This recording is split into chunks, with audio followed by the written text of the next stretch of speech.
देश में लागू लॉकडाउन 4.0 के बीच मिली छूट के बाद कई हिस्सों में निर्माण कार्य शुरू हो गया है। नियमों के तहत निर्माण कार्य चल रहा है और इसी बीच अयोध्या में एक बार फिर राम मंदिर निर्माण का कार्य आरंभ हुआ। प्रशासन से इजाजत के बाद ट्रस्ट की ओर से राम जन्मभूमि परिसर को समतल करने का काम शुरू हुआ, लेकिन इसी दौरान कुछ ऐसा हुआ कि हर कोई हैरान हो गया।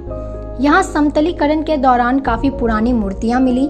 ट्रस्ट की ओर से दावा किया गया है कि यहाँ शिवलिंग, मूर्ति और अन्य कुछ सामान जमीन में मिला। मूर्तियां मिलने के साथ ही दावों की बौछार हुई तो सुप्रीम कोर्ट में पक्षकार रह चुके लोगों के बयान आने भी शुरू हो गए। राम मंदिर निर्माण का पूरा जिम्मा केंद्र सरकार के द्वारा बनाए गए स्वतंत्र ट्रस्ट श्री राम जन्मभूमि तीर्थ क्षेत्र के पास है। इसी ट्रस्ट को पूरी जमीन सौंप दी गई है और यहाँ पर निर्माण कार्य शुरू किया जा चुका है।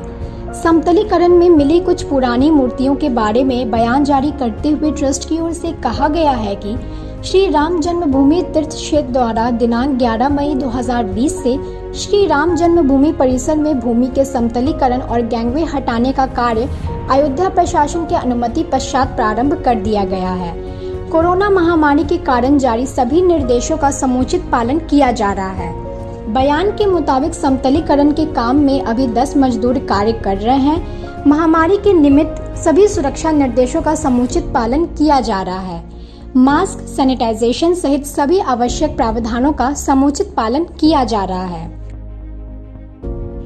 परिसर से पुरानी मूर्तियों के मिलने के बाद बयानबाजी भी तेज हो गई है।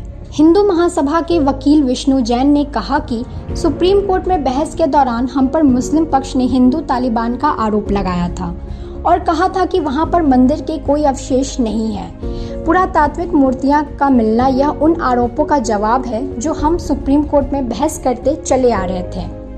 दूसरी ओर बाबरी मस्जिद के पक्षकार रहे इकबाल अंसारी का कहना है कि अब सुप्रीम कोर्ट का फैसला आ चुका है, ऐसे में अब हम कुछ बयानबाजी नहीं करना चाहते हैं। 70 साल तक केस चला है और फैसला आ चुका है। हमारी ओर से केस खत्म हो गया है। मूर्तियों को लेकर उन्होंने कहा कि वहां पर जो भी मिला है उसका सम्मान होना चाहिए। श्री राम जन्मभूमि तीर्थ क्षेत्र ने वस्तुओं के बारे में अपने बयान में कहा है कि खुदाई के दौरान पुरातात्विक महत्व की कई वस्तुएं मिली हैं, जैसे कलश, पुष्प, आमलक इत्यादि।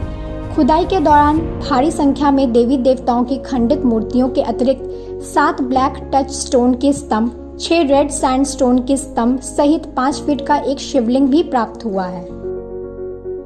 जैसे ही राम जन्मभूमि परिसर से इन वर्षों पुरानी मूर्तियों के मिलने की बात फैली तो हर ओर इसकी चर्चा शुरू हो गई।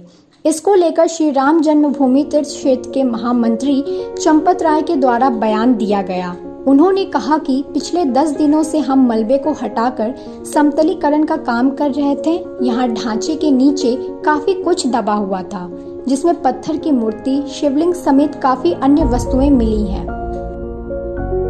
अभी राम मंदिर निर्माण के कार्य में जुटे ट्रस्ट का एक दफ्तर नई दिल्ली में है, लेकिन जल्द ही इसका एक ऑफिस अयोध्या में भी खोला जाएगा, जो कि पूरा कामकाज देखेगा।